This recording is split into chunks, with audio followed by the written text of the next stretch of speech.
একটুখানি রয়েছে ম্যাডাম, তাদেরকে দুজনকে ডেকে নাও। ঠিক আছে ম্যাডাম।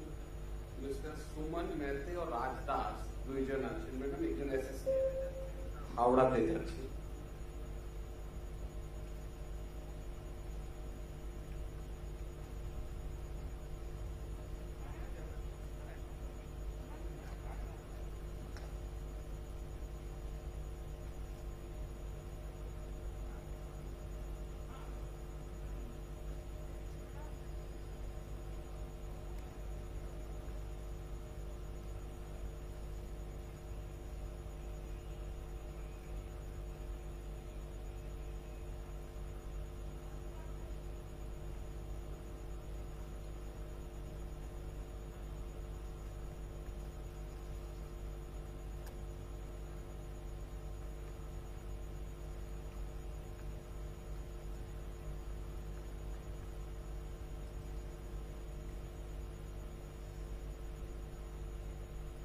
আমরা আজকে নতুন কৃষক বন্ধু যে প্রতিশ্রুতি দিয়েছিলাম নির্বাচনের সময় তৃণমূল কংগ্রেসের পক্ষ থেকে, কারণ তৃণমূল কংগ্রেসের সরকারই আজকে সরকার গঠন করেছে, তাই সেই প্রস্তাব সরকার অনুমোদিত করে এবং ক্যাবিনেটে পাস হয় এবং ক্যাবিনেটে পাস হওয়ার পরে এটা আইনে পরিণত হচ্ছে এবং প্রতিশ্রুতি পূরণ অনুযায়ী আমরা কৃষকদের পাশে থাকার অঙ্গীকার নিয়ে আমরা আজকে যে কৃষকদের বলেছিলাম যে যারা 5,000 টাকা করে পান একর প্রতি জমি, তারা 10,000 টাকা করে পাবেন, আর যারা মিনিমাম পাবেন তারা 4,000 টাকা করে পাবেন। আপনারা জানেন আমাদের এখানে প্রায় 60 লক্ষ মানুষ কৃষক বন্ধু অধীনে আছেন এবং আগে তারা 5,000 টাকা পেতেন এবং মিনিমাম যারা পেতেন তারা 2,000 টাকা পেতেন। আমাদের স্কিমের মধ্যে কিন্তু ক্ষেত মজদুর বর্গাদার তারাও ইনভলভ আছে। আমাদের 1 একর জমিতে 10,000 টাকা পাবে দুবার বছরে, 10,000 টাকা 5,000 করে দুবার পাবে, কিন্তু ক্ষেত মজদুর এবং বর্গাদার যারাও আছে তাদের হয়তো কিছুই নেই, 1 কাঠা জমি 2 কাঠা জমি, তাতেও কিন্তু মনে রাখবেন তারাও কিন্তু মিনিমাম 4,000 টাকা পাবেন। আগে 2,000 টাকা পেতে ডবল করে দেওয়া হয়েছে। আর কেন্দ্রীয় সরকারের যে পরিকল্পনা তাতে খুব কম লোক পায়, আমাদের পরিকল্পনায় প্রায় 60 লক্ষের উপর কৃষক পায় এবং কেন্দ্রীয় সরকারের পরিকল্পনায় 2 একর জমি থাকলে তবে পাবে, তা নাহলে পাবে না। আমাদের কিন্তু আমরা সবাইকে দিই। আর দ্বিতীয়ত হচ্ছে যে কেন্দ্রীয় সরকার টাকা সবাইকে দিচ্ছে না এবং কম দিচ্ছে এবং তাদের প্রজেক্টে কিন্তু ক্ষেত মজদুর বর্গাদার কেউ নেই, এটা মাথায় রাখবে। সুতরাং এটা আমরা করছি, আজকে আমরা এটা লঞ্চ করছি। আমি কৃষক বন্ধুরা যারা এসছেন বিভিন্ন জেলায় আছেন তাদের হাতে ডিএমদের অনুরোধ করব, নতুন কৃষক বন্ধু লঞ্চ যেটা আমরা করছি 10,000 টাকার যে আমরা দিচ্ছি এবং মিনিমাম 4,000 টাকা, তাদের টাকাটা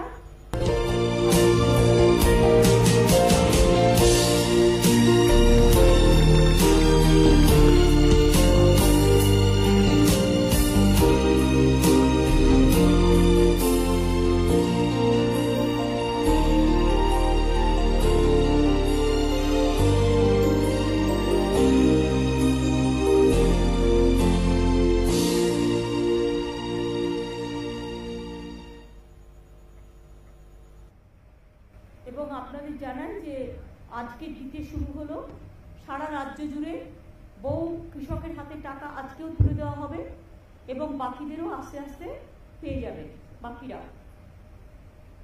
আমি ডিএমদের অনুরোধ করব, কৃষক বন্ধু স্কিমে যারা আপনাদের জেলায় জেলায় আপনাদের পাশে আছেন কৃষক বন্ধুরা আমার, যারা আমাদের গর্ব, কৃষি আমাদের সম্পদ। আমি সবসময় বলি কৃষক বন্ধুরা তারা ধান উৎপাদন করেন, শস্য উৎপাদন করেন বলেই আমরা খেয়ে বেঁচে থাকি। কাজে তাদের পরিবারকে, তাদের সকলকে, কৃষক সমাজকে আমাদের সম্মান জানিয়ে এই নতুন কৃষক বন্ধু প্রকল্পের সূচনা হলো এবং 10,000 টাকা করে যেটা আমি দেবো বলেছিলাম সেই টাকাটাও দেওয়া শুরু হলো। সুতরাং এই টাকাটা দিয়ে দেওয়ার জন্য আমি ডিএমদের অনুরোধ করব, জেলা ম্যাজিস্ট্রেটের কাছে যারা আছেন সেই পরিবারগুলোকে আপনারা সবাই তুলে দিন টাকাটা হাতে।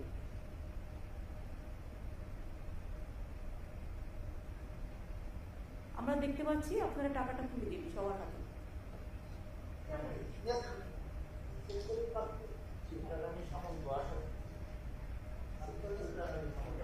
আর যাদের হয়তো 1 একর জমিও নেই, অল্প 1 কাঠা 2 কাঠাও, তাদেরও কিন্তু আমরা 4,000 টাকা করে বছরে দেব।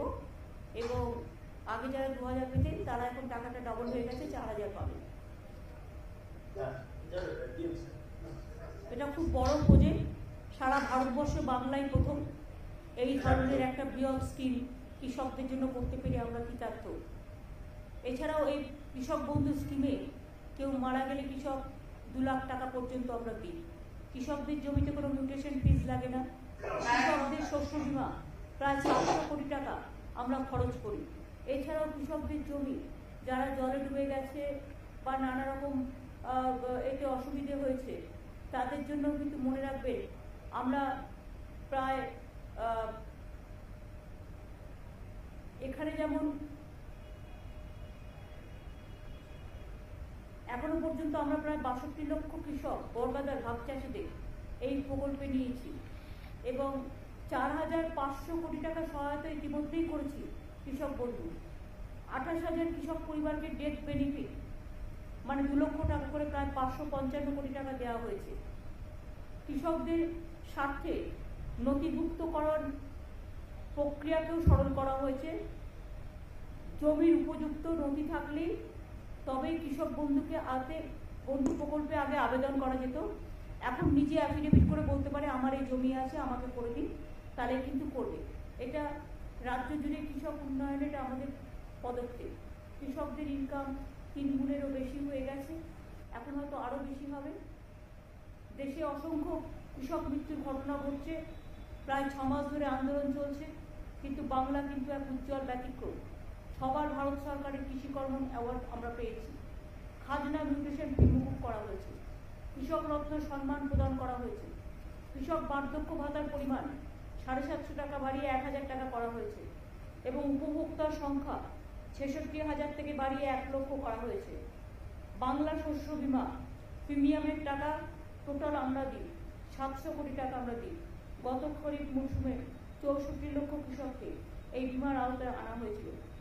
9 বছরের প্রাকৃতিক দুর্যোগে ফসল নষ্ট হয়ে যাওয়ার কারণে ক্ষতিগ্রস্ত প্রায় 1,20 লক্ষ কৃষক পরিবারকে নতুন করে চাষ করবার জন্য আমরা 3,500 কোটি টাকার আর্থিক সহায়তা দিয়েছি। ইয়াস হওয়ার পরেও দুয়ারে আমরা ত্রাণ চালু করেছি, তার মধ্যে ক্ষতিগ্রস্ত কৃষক ও অন্যান্য ক্ষতিগ্রস্ত মানুষদের আমরা সাহায্য পৌঁছে দিচ্ছি। 5 সপ্তাহের মধ্যে 5-6 সপ্তাহের মধ্যে তাদের ব্যাংক অ্যাকাউন্টে টাকা পাঠিয়ে দেওয়া হবে। আপনারা জানেন অভাবী বিক্রি বন্ধ করতে আমরা চাল কৃষকদের থেকে কিনি এবং আমরা 18 টাকা 88 পয়সা কেজিতে, যা মিনিমাম সাপোর্ট প্রাইসের থেকেও বেশি আমরা কিনি এবং আমরা যেটা প্রকিউরমেন্ট করি সেই প্রকিউরমেন্টও আমরা কিন্তু চেক নিন এইভাবে করি। আমরা অন্যান্য ফসলের অভাবী বিক্রি বন্ধ করতেও বিশেষ তহবিল গঠন করেছি। 66 লক্ষ কৃষককে আমরা 2,415 কোটি টাকা আর্থিক সহায়তা দিয়েছি। রাজ্য জুড়ে 186টি কিষাণ মান্ডি তৈরি হয়েছে। 70 লক্ষ কৃষককে কৃষক ক্রেডিট কার্ড দেওয়া হয়েছে। আগে 2011 সংখ্যাটা ছিল মাত্র 27 লক্ষ। আরও 20 লক্ষ নতুন কিষাণ ক্রেডিট কার্ড প্রদান করা হচ্ছে। 50 লক্ষের বেশি সয়েল হেলথ কার্ড মানে মাটির জমি পরীক্ষার কী রকম মাটি সেটা আমরা করছি। 1650টি কাস্টম হায়ারিং সেন্টার স্থাপন, নামে মাত্র ভাড়ায় ক্ষুদ্র প্রান্তিক চাষিদের কৃষি যন্ত্রপাতি ব্যবহারের সুযোগ দেওয়া হয়েছে। অনেক ছেলে মেয়ে এখন কাজও পাচ্ছে। ইয়াসের আগে পাকা ধান তাড়াতাড়ি কাটতে আমরা প্রচুর হারভেস্টারের কাজে লাগিয়েছিলাম, ফলে অসংখ্য কৃষকের ফসল আমরা বাঁচাতে পেরেছি।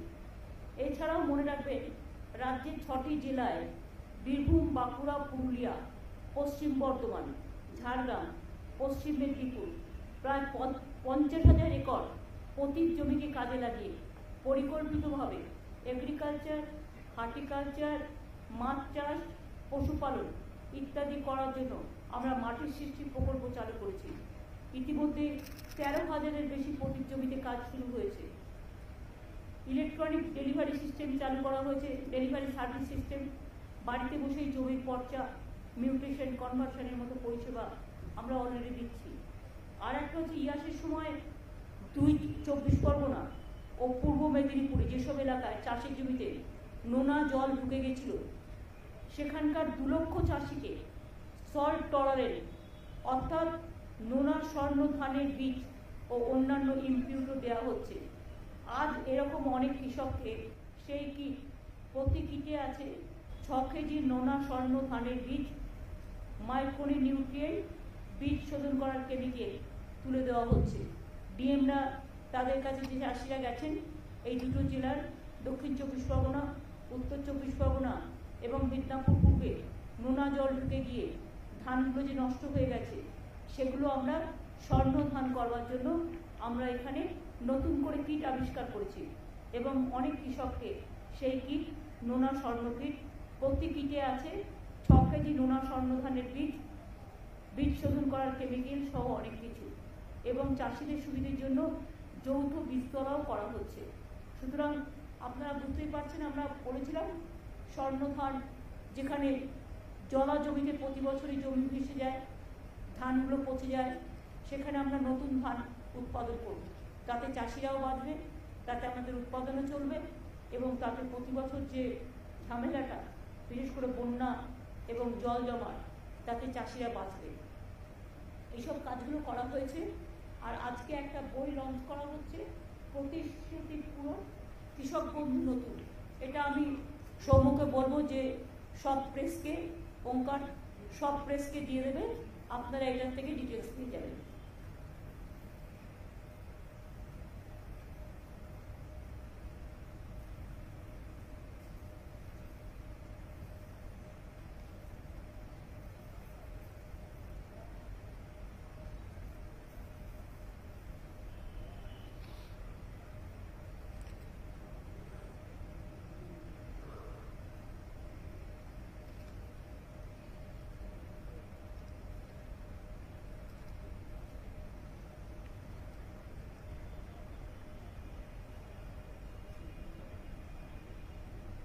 প্রকল্পটি যেটা বইটি করা হয়েছে, প্রথম দিকের প্রথম পাতায় আগের পুরনো কৃষক বন্ধুর কথা বলা আছে, আর নিচের দিকে প্রকল্পটির বৈশিষ্ট্য ও রূপায়ণের পদ্ধতি, নিচে নতুন কৃষক বন্ধু যেটা 10,000 টাকা সেটা বলা হয়েছে।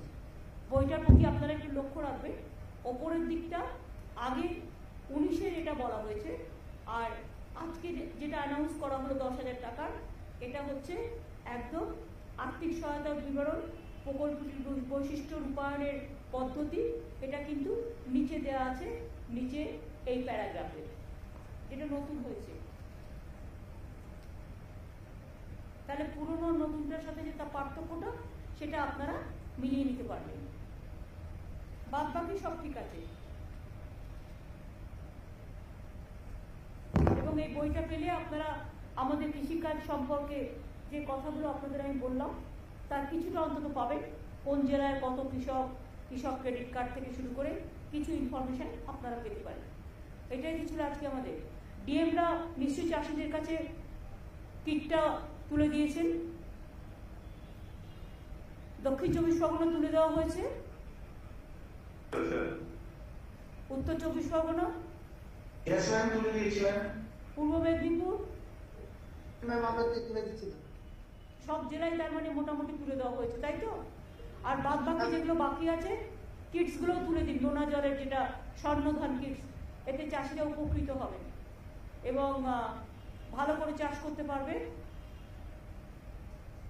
আর তাদের যে ক্ষয়ক্ষতি হয়েছে সেটা 1 এপ্রিল থেকে 8 এপ্রিল পর্যন্ত রিভিউ করে আমরা দিয়ে দেবো, বা ডাইরেক্ট ব্যাংকে টাকা চলে যাবে। জুলাই কোথায়? হ্যাঁ, 1 জুলাই থেকে আর 8 জুলাই মধ্যে।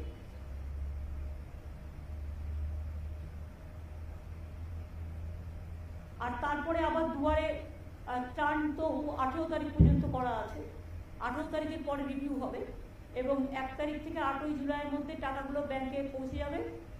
তারপরে আমরা দুয়ারে সরকার যেটা করেছিলাম গত বছর, আবার আগস্ট সেপ্টেম্বরে আমরা করব, আবার নভেম্বর ডিসেম্বরে করব। তখন যদি কেউ বাদ থাকে কৃষক বন্ধু স্কিমে বা কোনো স্কিমে, তখন আপনারা সেখানে আপনার রেশন কার্ড নেই বা কিছু, আপনারা সেখানে নাম লেখাতে পারেন। এই পর্যন্ত আজকে ছিল, আর তো কিছু নেই। প্রেসের কিছু বলার থাকলে এই ব্যাপারে জিজ্ঞেস করতে পারেন।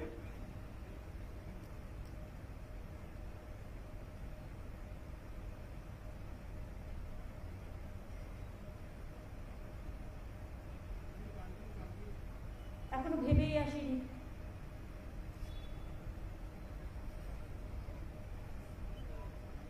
তাহলে আমি আশা করছি এই সাবজেক্টে আপনাদের কারো কিছু জিজ্ঞেস করার নেই।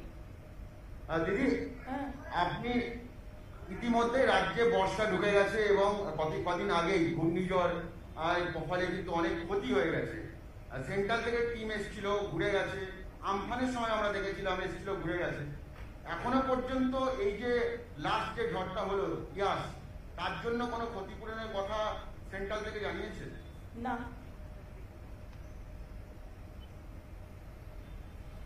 এক কথায় উত্তর। দেখছেন তো চারিদিকে, কালকে রাত্রিরে প্রায় 179 মিলিমিটার বৃষ্টি হয়েছে কলকাতায় এবং বিভিন্ন জেলায়। এমন অবস্থা, আর ওদিকে গঙ্গার জল ভর্তি, জল বেরোবার জায়গা নেই। এত বৃষ্টি আগে কখনো হয়নি এবং আগামী 26 তারিখেও বড় বান আসবে। সুতরাং হুগলিতেও জল বাড়ছে, যেটা আরামবাগ, খানাকুল, আমি সবাইকে বলবো উলুবেড়িয়া, তারা যেন আগে থেকে একটু নিজেদের সযত্নে রাখেন। এবং এরপর ঝাড়খণ্ডেও খুব বৃষ্টি হচ্ছে, বিহারেও খুব বৃষ্টি হচ্ছে। এখন আমাদের রাজ্যটা প্রায় নৌকার মতো। ঝাড়খণ্ডে বেশি বৃষ্টি হলে ওরা বাঁধের জল ছেড়ে দেয়, বাঁধের জল আমাদের এখানে চলে আসে, ফলে আমরা নৌকার মতো ডুবি আর কি। সুতরাং বিশেষ করে হাওড়া জেলা, হুগলি জেলা, বর্ধমান জেলার কিছুটা, মিদনাপুরের কিছুটা, আর বান আসলে তো বানের জল বে অফ বেঙ্গল, তাতে তো অনেকটা হয়। ইভেন কলকাতাতেও জল ঢুকে যায়, গঙ্গা টোটালটাই ভরে যাচ্ছে, এমন বেশি বৃষ্টি হচ্ছে। সুতরাং সবাই সাবধানে থাকবেন, ভালো থাকবেন, এইটুকু বলার। কারণ প্রকৃতি তো আমাদের হাতে নেই, প্রাকৃতিক দুর্যোগ আমাদের ফেস করতে হচ্ছে।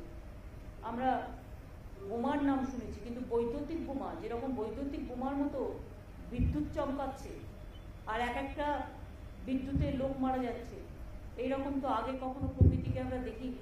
সুতরাং প্রকৃতি একটু দুরন্ত হয়ে গেছে এবং গ্লোবাল ওয়ার্মিং, এটা তো আগেই বলা আছে, গ্লোবাল ওয়ার্মিংয়ের ফল প্রকৃতি। সব রাজ্যেই প্রচুর লোক মারা যাচ্ছে এই বিদ্যুতেও। মাধ্যমিক উচ্চ মাধ্যমিকের মূল্যায়নটা নিয়ে কতটা এগোলো? ওটা কালকে পুরো অ্যানাউন্স করে দেবে। জুলাই মাসের মধ্যে রেজাল্ট বেরিয়ে যাবে আর বাকিটা কালকে অ্যানাউন্স করে দেবে এডুকেশন ডিপার্টমেন্ট। একাধিকবার দেখেছি যে রাজ্যপাল প্রকাশ্যেই অনেক কথা বলছেন, ইলেকশনের পরেও আমরা দেখছি সেই ব্যাপারটা কন্টিনিউ করছেন। উনি প্রকাশ্যে আপনার সম্পর্কেও বলেছেন, টুইট করেছেন, এবং এখন উনি দিল্লিতে গেছেন, অনেকের সঙ্গেই দেখা করছেন। তো এই ব্যাপারটা নিয়ে যদি কিছু বলেন, আপনার রিয়াকশন যদি একটু পাওয়া যায়। না, আমার কোনো রিয়াকশন নেই।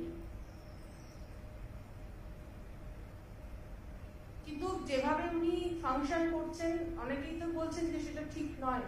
একজন সবাই যখন বলছে তখন আর আমার বলার প্রয়োজন নেই। সবাই তো বলছেন, সবাই বলছেন বলি সবার বলাটাই আমার বলা। আমার নতুন করে বলার আর কি আছে? একটা বাচ্চা হলে বকে চুপ করানো যায়।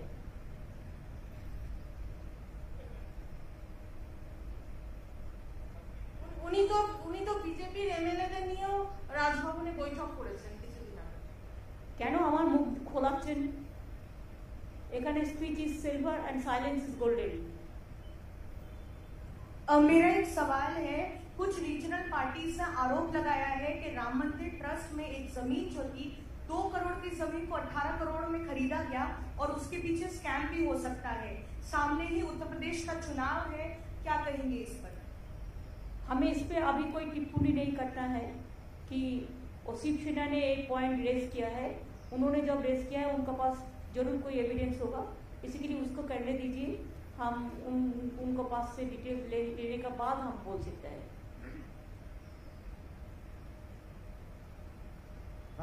Just want to understand how much has the cost for the Governor House increased in the past couple of years? In the past couple of days, you have heard as how several OSDs have been appointed. some are under question. Has the cost to operate Raj Bhavan increased in the past couple of years? Because the state government maintains that there is fund crunch. Has the Raj Bhavan cost has increased? That is obviously. But exact figure I cannot give you right now because it is not with me right now, because I was not aware of the facts.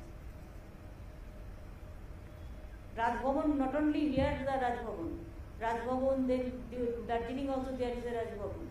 Then Delhi also, whenever you go you with flight, everything. So there is so many expenditure. That is a constitutional post. Some expenses could have been avoided now because the state has gone through COVID. I will research. I will make it study. Then I will let you know the properly. Though I know something, but it won't look nice. Somebody is telling something, so I have to say also the same thing. I cannot. তুমি অদম বলে আমি উত্তম হইব না কেন? এটা একটা dialogue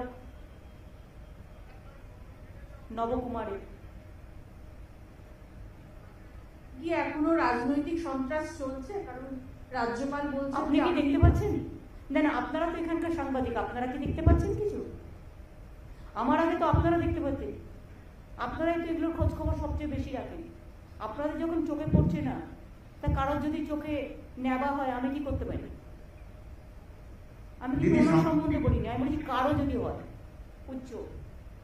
যদি সাম্প্রতিক সময়ে দেখা গেছে বিভিন্ন সময় বিভিন্ন কমিশন, মহিলা কমিশন থেকে শুরু করে কখনো ডিজিকে চিঠি দেওয়া যে ভোট পরবর্তী হিংসা হচ্ছে, মহিলাদের নিরাপত্তা নেই, এই বিষয়টি নিয়ে কি বলবেন? এই যে বারবার চিঠি দেওয়া এবং রাজ্যে তারা আসছেন, ভিজিট করছেন, তারপরে তারা যে কেউ যে কোনো রাজ্যে যেতে পারে, তবে তাদের একটু বেশি করে উত্তরপ্রদেশ গুজরাটে যাওয়া উচিত ছিল। উত্তরপ্রদেশ গুজরাটে মধ্যপ্রদেশে না গিয়ে, যেখানে নদীতে ডেড বডি ভাসিয়ে দেওয়া হচ্ছে, যেখানে কোভিড পেশেন্টের রেকর্ড রাখা হচ্ছে না, যেখানে একটা জাস্ট মবকে করতে গিয়ে 22 জন বিনা অক্সিজেনে মারা যায়, সেই সমস্ত হাতরাস থেকে শুরু করে সেই ইতিহাস না ঘেটে বাংলায় এত হারার পরেও লজ্জা নেই। বিজেপি সব এজেন্সিকে দিয়েই কাজগুলো করায়। এটাই বিজেপির হ্যাবিট, এটাই বিজেপির প্ল্যান, এবং এগুলো সব pre plan incident. It is not, there is no incident now after poll. Postponed violence, it was under election commission. At the time of election, there are some incidents, sporadic incidents, but all are not political. There are some personal enmities are also there. But when it is the matter is sub judice, I will not speak anything regarding this. I don't support any violence. I always tell my police administration to take strong steps wherever it may be, and if anything happens anywhere, we don't support that. And I think whatever they are creating the atmosphere that violence, there is no violence like that. 1-2 sporadic incident, if any happens, we take strong action because we condemn all the violence, and there is no political violence. It is the BJP gimmick violence.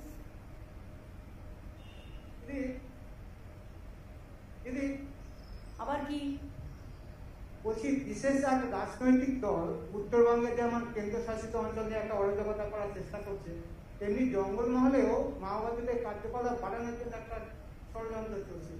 না, আমার জঙ্গলমহলের ব্যাপারে আমার কাছে information নেই, but আমি একটা video পেয়েছি। Of course কেউ বলেছে আমরা সন্ত্রাসবাদী কার্যকলাপ বাড়াবো, সেটার ব্যাপারে সিআইডি, এসটিএফ এবং police will take proper action. তাদের অলরেডি ইনস্ট্রাকশন দেওয়া হয়েছে। বাংলা ভাগ যে করতে আসবে না, সে বুঝবে যে বাংলার একতাটা কত জোরদার, কত শক্তিশালী। বঙ্গভঙ্গ আর করতে আমরা কোনো দিনও দেব না। বাংলাটা আমাদের সবার গর্বের, আমাদের সভ্যতার, আমাদের শিক্ষার, আমাদের সংস্কৃতি, সবকিছু। আর যারা বঙ্গভঙ্গ নিয়ে খেলতে আসবে, কেন্দ্রশাসিত অঞ্চল মানে কি জলপাইগুড়িটা বিক্রি করে দেবে, না আলিপুরদুয়ারের জমিগুলো বিক্রি করবে, নাকি শিলিগুড়ির জমিগুলো বিক্রি করবে, নাকি এগুলো বিক্রি করে চায়না করে খেলবে? মুখে চায়নার কথা বলবে আর অন্যদিকে চায়নার হাত শক্তিশালী করবে। কোনটা?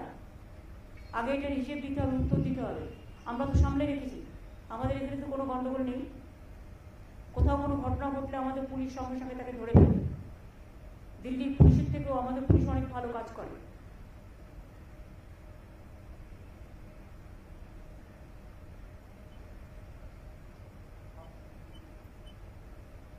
Ma'am, this issue has been going on for the past couple of days. The way the central government had tried acting tough on Twitter and other social media sites, how do you see this, ma'am? Twitter has been, asked to follow. Very unfortunate. This is very unfortunate. They cannot control Twitter. That's why they want to bulldoze Twitter. They cannot control me, so they want to bulldoze my government. They want to bulldoze my party. They cannot control some journalists, so they want to kill them. So that is their phenomena. And one day there will be an end. There will be an end of everything.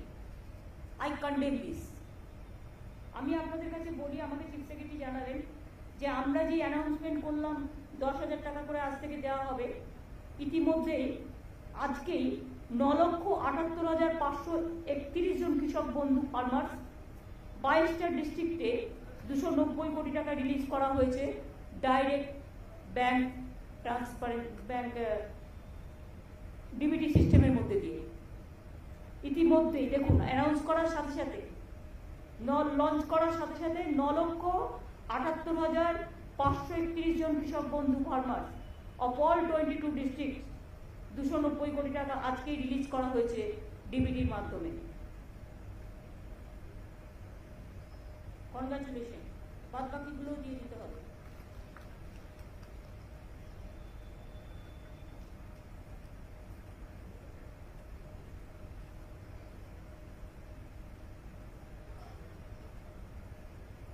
Hello দিদি, সেটা হচ্ছে কয়েকটা সংবাদ মাধ্যম তারা খবর করেছে যে রাজ্যপালকে সরানো হচ্ছে। এই বিষয় নিয়ে কোন রকম কিছু খবর রাজ্য সরকার জানেন? আমি কি করে জানবো? যখন রাজ্যপাল করা হয়েছে তখন আমায় জিজ্ঞেস করা হয়নি। যদিও নিয়ম আছে যে রাজ্যকে পরামর্শ করে নেবে, রাজ্যের কাছ থেকে কথা বলে নেবে, কিন্তু করা হয়নি। কাজে উনি চলে গেলেও আমাকে জিজ্ঞাসা করা হয়নি, সুতরাং আমি কি করে জানবো? আসা যাওয়ার গানটা ওরাই একাই গায়। দিদি, আপনি কি চাইবেন এই রাজ্যপাল থাকুক? আমি কি থাকবো আপনাকে কি করে বলবো? আমি তো প্রধানমন্ত্রী 2-3 বার চিঠি লিখেছি ওনাকে উইথড্র করে নেওয়ার জন্য। ঠিক ঠিক আছে, থ্যাংক ইউ। অনেক দিয়ে দিয়েছি।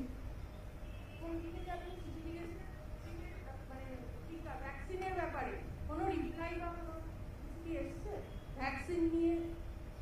এখনো পর্যন্ত আমরা নারায়ণ পেয়েছি কিছু, যেটা অ্যানাউন্স করেছিল সবার জন্য পাঠাবে, সেটাকে চালু হয়েছে এখনো? ম্যাডাম 21 তারিখ থেকে আমরা আরম্ভ করছি। 21 তারিখ থেকে বলেছে দেবে।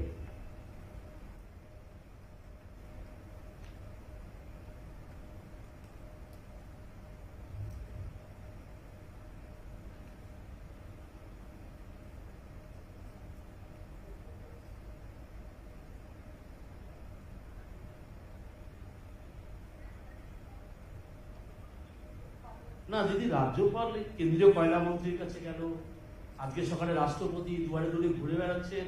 তো মাননীয় রাজ্যপালের যদি কয়লার কোনো কাজ থাকে তো উনি যেতেই পারেন কয়লা মন্ত্রীর কাছে। এটা আমি কি করবো? সেটা ওনার ব্যক্তিগত ব্যাপার।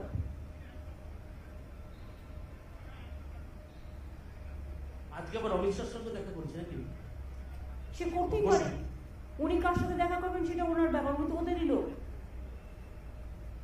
এসব আপনারা লিখুন ভালো করে। ঠিক আছে, থ্যাংক ইউ।